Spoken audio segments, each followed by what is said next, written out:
2024 logos ക്യൂസിനായുള്ള പാഠഭാഗങ്ങളിൽ വിശുദ്ധ ലൂക്കായുടെ സുവിശേഷം 14-ാം അധ്യായത്തിൽ നിന്നുള്ള കൂടുതൽ ചോദ്യോത്തരങ്ങളടങ്ങിയ വീഡിയോയാണ്. വീഡിയോ നിങ്ങൾക്ക് ഉപകാരപ്രദമാണെങ്കിൽ ചാനൽ സബ്സ്ക്രൈബ് ചെയ്ത് സപ്പോർട്ട് ചെയ്യണേ. ഒന്നാമത്തെ ചോദ്യം, സാബത്തിൽ ഫരിസേയ പ്രമാണികളിൽ ഒരുവൻ്റെ വീട്ടിൽ ഭക്ഷണത്തിന് പോയപ്പോൾ യേശു ഫരിസേയരോടും നിയമജ്ഞരോടുമായി ചോദിച്ചതെന്ത്? ഉത്തരം, സാബത്തിൽ രോഗശാന്തി നൽകുന്നത് അനുവദനീയമോ അല്ലയോ? സാബത്തിൽ രോഗശാന്തി നൽകുന്നത് അനുവദനീയമോ അല്ലയോ എന്ന് യേശു ചോദിച്ചപ്പോൾ ഫരിസേയരും നിയമജ്ഞരും എന്തു ചെയ്തു? ഉത്തരം, നിശബ്ദരായിരുന്നു. ഫരിസേയ പ്രമാണികളിൽ ഒരുവൻ്റെ വീട്ടിൽ സാബത്തിൽ ഭക്ഷണത്തിന് പോയ യേശു ആരെയാണ് സുഖപ്പെടുത്തിയത്? ഉത്തരം, മഹോദര രോഗിയെ. മഹോദര രോഗിയെ സുഖപ്പെടുത്തിയതിനു ശേഷം യേശു ഫരിസേയരോടും നിയമജ്ഞരോടുമായി ചോദിച്ചതെന്ത്? ഉത്തരം, സാബത്തിൽ തൻ്റെ പുത്രനോ കാളയോ കിണറ്റിൽ വീണാൽ ഉടൻ പിടിച്ചു കയറ്റാത്തവനായി നിങ്ങളിൽ ആരുണ്ട്? സാബത്തിൽ തൻ്റെ പുത്രനോ കാളയോ കിണറ്റിൽ വീണാൽ ഉടൻ പിടിച്ചു കയറ്റാത്തവനായി നിങ്ങളിൽ ആരുണ്ട്? ഇപ്രകാരം യേശു ചോദിച്ചത് ആരോട്?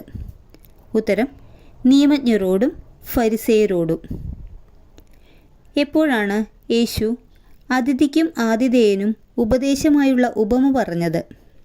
ഉത്തരം, ക്ഷണിക്കപ്പെട്ടവർ പ്രമുഖ സ്ഥാനങ്ങൾ തിരഞ്ഞെടുക്കുന്നത് കണ്ടപ്പോൾ. ആരെങ്കിലും നിന്നെ ഒരു കല്യാണ വിരുന്നിന് ക്ഷണിച്ചാൽ എവിടെ കയറിയിരിക്കരുത് എന്നാണ് യേശു പറഞ്ഞത്? ഉത്തരം, പ്രമുഖ സ്ഥാനത്ത്. കല്യാണ വിരുന്നിൽ ആദ്യമേ പ്രമുഖ സ്ഥാനത്തിരിക്കരുത് എന്ന് യേശു പറയാനുള്ള കാരണം? ഉത്തരം, നിന്നേക്കാൾ ബഹുമാന്യനായ ഒരാളെ അവൻ ക്ഷണിച്ചിട്ടുണ്ടായിരിക്കാം. കല്യാണ വിരുന്നിൽ പങ്കെടുക്കുമ്പോൾ പ്രമുഖ സ്ഥാനത്തിരുന്നാൽ ലജ്ജിച്ച് അവസാനത്തെ സ്ഥാനത്ത് പോയിരിക്കേണ്ടി വരുന്ന സാഹചര്യമേത്? ഉത്തരം, നിങ്ങളെ രണ്ടുപേരെയും ക്ഷണിച്ചവൻ വന്ന് ഇവന് സ്ഥലം കൊടുക്കുക എന്ന് നിന്നോട് പറയുമ്പോൾ. നീ വിരുന്നിന് ക്ഷണിക്കപ്പെടുമ്പോൾ എവിടെ പോയി ഇരിക്കാനാണ് യേശു പറഞ്ഞിരിക്കുന്നത്? ഉത്തരം, അവസാനത്തെ സ്ഥാനത്ത് പോയി ഇരിക്കുക. കല്യാണ വിരുന്നിന് ക്ഷണിക്കപ്പെട്ട് അവസാനത്തെ സ്ഥാനത്ത് പോയി ഇരുന്നാൽ നിന്നോടുകൂടെ ഭക്ഷണത്തിനിരിക്കുന്ന സകലരുടെയും മുമ്പാകെ നിനക്ക് മഹത്വമുണ്ടാകുന്നത് എപ്പോൾ? ഉത്തരം, ആതിഥേയൻ വന്ന് സ്നേഹിത മുമ്പോട്ട് കയറിയിരിക്കുക എന്ന് പറയുമ്പോൾ. കല്യാണ വിരുന്നിന് ക്ഷണിക്കപ്പെട്ട് അവസാനത്തെ സ്ഥാനത്ത് പോയി ഇരിക്കുമ്പോൾ ആതിഥേയൻ വന്ന് സ്നേഹിത മുമ്പോട്ട് കയറിയിരിക്കുക എന്ന് പറയുമ്പോൾ നിനക്ക് എന്ത് ലഭിക്കുമെന്നാണ് യേശു പറഞ്ഞത്? നിന്നോടുകൂടെ ഭക്ഷണത്തിനിരിക്കുന്ന സകലരുടെയും മുമ്പാകെ മഹത്വമുണ്ടാകും. തന്നെ തന്നെ ഉയർത്തുന്നവൻ താഴ്ത്തപ്പെടും, തന്നെ തന്നെ താഴ്ത്തുന്നവൻ ഉയർത്തപ്പെടും. അധ്യായവും വാക്യവും ഏത്? ഉത്തരം, ലൂക്ക 14-ാം അധ്യായം 11-ാം വാക്യം. ഒരു സദ്യയോ അത്താഴ വിരുന്നോ കൊടുക്കുമ്പോൾ ആരെയെല്ലാം വിളിക്കരുതെന്നാണ് തന്നെ ക്ഷണിച്ചവനോട് യേശു പറഞ്ഞത്? ഉത്തരം, സ്നേഹിതരെയോ സഹോദരരെയോ ബന്ധുക്കളെയോ ധനികരായ അയൽക്കാരെയോ. സദ്യയോ അത്താഴ വിരുന്നോ കൊടുക്കുമ്പോൾ സ്നേഹിതരെയോ സഹോദരരെയോ ബന്ധുക്കളെയോ ധനികരായ അയൽക്കാരെയോ വിളിക്കരുതെന്ന് പറഞ്ഞത് എന്തുകൊണ്ട്? ഉത്തരം, അവർ നിന്നെ പകരം ക്ഷണിക്കുകയും അത് നിനക്ക് പ്രതിഫലമാവുകയും ചെയ്യും. സദ്യ നടത്തുമ്പോൾ ആരെയെല്ലാം ക്ഷണിക്കാനാണ് യേശു പറഞ്ഞിരിക്കുന്നത്? ഉത്തരം, ദരിദ്രർ, വികലാംഗർ, മുടന്തർ, കുരുടർ തുടങ്ങിയവരെ. പകരം നൽകാൻ ഒന്നുമില്ലാത്തവരെ വിളിച്ച് സദ്യ നടത്തിയാൽ നീ എപ്രകാരമുള്ളവനായിരിക്കും എന്നാണ് യേശു പറഞ്ഞത്? ഉത്തരം, ഭാഗ്യവാൻ. നീ സദ്യ നടത്തുമ്പോൾ ആരെയെല്ലാം ക്ഷണിച്ചാലാണ് നീ ഭാഗ്യവാനായിരിക്കുമെന്ന് യേശു പറഞ്ഞത്? ഉത്തരം, ദരിദ്രർ, വികലാംഗർ, മുടന്തർ, കുരുടർ എന്നിവരെ. ദരിദ്രർ, വികലാംഗർ, മുടന്തർ, കുരുടർ തുടങ്ങിയവരെ വിളിച്ച് സദ്യ നടത്തിയാൽ നീ ഭാഗ്യവാനായിരിക്കുന്നത് എന്തുകൊണ്ട്? ഉത്തരം, പകരം നൽകാൻ അവരുടെ പക്കൽ ഒന്നുമില്ല. നീതിമാന്മാരുടെ പുനരുദ്ധാനത്തിൽ പ്രതിഫലം ലഭിക്കുന്നത് ആർക്കാണ്? ഉത്തരം, പകരം നൽകാൻ ഒന്നുമില്ലാത്ത ദരിദ്രരെയും വികലാംഗരെയും മുടന്തരെയും കുരുടരെയും സദ്യയ്ക്ക് വിളിക്കുന്നവർക്ക്. പകരം നൽകാൻ ഒന്നുമില്ലാത്തവരെ സദ്യ നടത്തുമ്പോൾ ക്ഷണിച്ചാൽ നീതിമാന്മാരുടെ പുനരുദ്ധാനത്തിൽ നിനക്ക് പ്രതിഫലം ലഭിക്കും എന്നത് കേട്ട ഒരുവൻ പറഞ്ഞതെന്ത്? ഉത്തരം, ദൈവരാജ്യത്തിൽ അപ്പം ഭക്ഷിക്കുന്നവൻ ഭാഗ്യവാൻ. ഒരുവൻ യേശുവിനോട് ദൈവരാജ്യത്തിൽ അപ്പം ഭക്ഷിക്കുന്നവൻ ഭാഗ്യവാൻ എന്ന് പറഞ്ഞപ്പോൾ യേശു അവനോട് പറഞ്ഞ ഉപമ? ഉത്തരം, വിരുന്നിൻ്റെ ഉപമ. ഒരുവൻ യേശുവിനോട് എന്തു പറഞ്ഞപ്പോഴാണ് യേശു വിരുന്നിൻ്റെ ഉപമ പറഞ്ഞത്? ഉത്തരം: ദൈവരാജ്യത്തിൽ അപ്പം ഭക്ഷിക്കുന്നവൻ ഭാഗ്യവാൻ.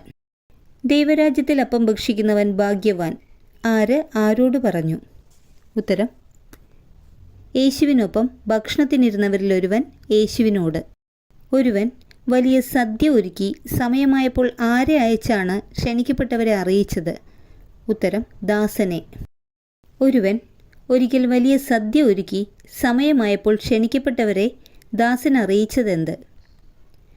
ഉത്തരം: വരുവിൻ, എല്ലാം തയ്യാറായിരിക്കുന്നു. ഒരുവൻ വലിയ സദ്യ ഒരുക്കി ദാസനെ അയച്ച് ക്ഷണിക്കപ്പെട്ടവരെ അറിയിച്ചപ്പോൾ അവരെല്ലാവരും എന്താണ് പറഞ്ഞത്? ഉത്തരം: ഒഴിവു കഴിവ്. ഞാനൊരു വയൽ വാങ്ങി, അത് പോയി കാണേണ്ടിയിരിക്കുന്നു. അതിനാൽ എന്തു ചെയ്യണം എന്നാണ് സദ്യയ്ക്ക് ക്ഷണിക്കപ്പെട്ട ഒന്നാമൻ പറഞ്ഞത്? ഉത്തരം: എന്നെ ഒഴിവാക്കണം. ഞാൻ 5 ജോഡി കാളകളെ വാങ്ങി, അവയെ എന്തു ചെയ്യണമെന്നാണ് സദ്യയ്ക്ക് ക്ഷണിക്കപ്പെട്ട മറ്റൊരുവൻ ഒഴിവു കഴിവ് പറഞ്ഞത്? ഉത്തരം: പരീക്ഷിച്ചു നോക്കാൻ പോകുന്നു.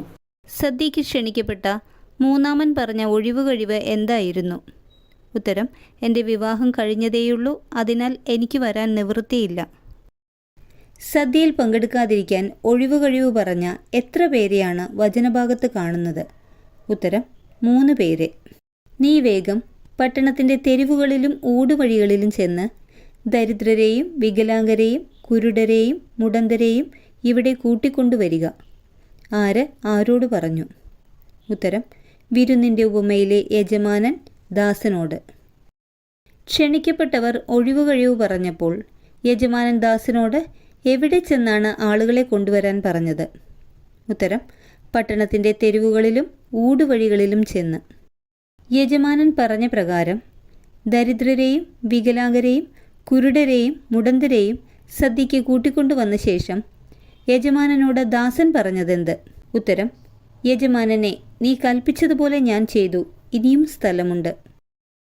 എൻ്റെ വീട് നിറയുവോളം ആളുകൾ അകത്തേക്ക് വരുവാൻ നിർബന്ധിക്കുക എന്ന് യജമാനൻ പറഞ്ഞതെപ്പോൾ? ഉത്തരം: യജമാനനെ, നീ കൽപ്പിച്ചതുപോലെ ഞാൻ ചെയ്തു, ഇനിയും സ്ഥലമുണ്ട് എന്ന് ദാസൻ പറഞ്ഞപ്പോൾ. യജമാനൻ ദാസനെ 2ാം തവണയും ആളുകളെ കൊണ്ടുവരാനായി എവിടേക്കാണ് അയച്ചത്? ഉത്തരം: പെരുവഴികളിലേക്കും ഇടവഴികളിലേക്കും. എന്തുകൊണ്ടാണ് യജമാനൻ വീട് നിറയുവോളം ആളുകളെ വിരുന്ന് ആസ്വദിക്കാൻ കൊണ്ടുവരാൻ ദാസനോട് കൽപ്പിച്ചത്? ഉത്തരം: എന്തെന്നാൽ ക്ഷണിക്കപ്പെട്ടവരിൽ ഒരുവനും വിരുന്ന് ആസ്വദിക്കുകയില്ലാത്തതിനാൽ. സ്വന്തം പിതാവിനെയും മാതാവിനെയും ഭാര്യയെയും മക്കളെയും സഹോദരന്മാരെയും സഹോദരിമാരെയും എന്നല്ല, സ്വജീവനെ തന്നെയും വെറുക്കാതെ എന്ത് ചെയ്യാൻ സാധിക്കില്ലെന്നാണ് യേശു പറഞ്ഞത്? ഉത്തരം: എൻ്റെ ശിഷ്യനായിരിക്കുവാൻ. എന്തു ചെയ്യാതെ എൻ്റെ പിന്നാലെ വരുന്നവന് എൻ്റെ ശിഷ്യനായിരിക്കാൻ കഴിയില്ല എന്നാണ് യേശു പറഞ്ഞത്? ഉത്തരം: സ്വന്തം കുരിശു വഹിക്കാതെ. ഗോപുരം പണിയാൻ ഇച്ഛിക്കുമ്പോൾ അത് പൂർത്തിയാക്കാൻ വേണ്ട വക തനിക്കുണ്ടോ എന്നറിയാൻ അതിൻ്റെ ചെലവ് ആദ്യമേ തന്നെ കണക്കുകൂട്ടി നോക്കാത്തവർ നിങ്ങളിൽ ആരുണ്ട്? ആരുടെ വാക്കുകൾ? ഉത്തരം: യേശുവിൻ്റെ വാക്കുകൾ. ഗോപുരം പണിയാൻ ഇച്ഛിക്കുന്നവൻ അടിത്തറ കെട്ടിക്കഴിഞ്ഞ് പണി പൂർത്തിയാക്കാൻ കഴിയാതെ വരുമ്പോൾ കാണുന്നവരെല്ലാം അവനെ എന്തു ചെയ്യുമെന്നാണ് യേശു പറയുന്നത്? ഉത്തരം: ആക്ഷേപിക്കും. 20,000 ഭടന്മാരോടുകൂടെ തനിക്കെതിരെ വരുന്നവനെ 10,000 കൊണ്ട് നേരിടാൻ സാധ്യമല്ലെന്ന് രാജാവിന് തോന്നിയാൽ അവൻ എന്തു ചെയ്യുമെന്നാണ് പറഞ്ഞിരിക്കുന്നത്? ഉത്തരം: അവൻ ദൂരത്തായിരിക്കുമ്പോൾ തന്നെ ദൂതന്മാരെ അയച്ച് സമാധാനത്തിന് അപേക്ഷിക്കും. എന്തെല്ലാം ഉപേക്ഷിക്കാതെ നിങ്ങളിൽ ആർക്കും എൻ്റെ ശിഷ്യനാവുക സാധ്യമല്ല എന്നാണ് യേശു പറഞ്ഞത്? ഉത്തരം: തനിക്കുള്ളതെല്ലാം. മണ്ണിനോ വളത്തിനോ കൊള്ളാത്ത എന്താണ് ആളുകൾ പുറത്തെറിഞ്ഞു കളയുമെന്ന് പറഞ്ഞിരിക്കുന്നത്? ഉത്തരം: ഉറകെട്ട ഉപ്പ്. ഉപ്പ് മണ്ണിനോ വളത്തിനോ ഉപകരിക്കാതെ വരുന്നതെപ്പോൾ? ഉത്തരം: ഉറകെട്ടുപോയാൽ. മണ്ണിനോ വളത്തിനോ അത് ഉപകരിക്കുകയില്ല, ആളുകളത് പുറത്തെറിഞ്ഞു കളയുന്നു എന്ന് പറഞ്ഞതിന് ശേഷം എന്താണ് യേശു ജനക്കൂട്ടത്തോട് പറഞ്ഞത്? ഉത്തരം: കേൾക്കാൻ ചെവിയുള്ളവൻ കേൾക്കട്ടെ.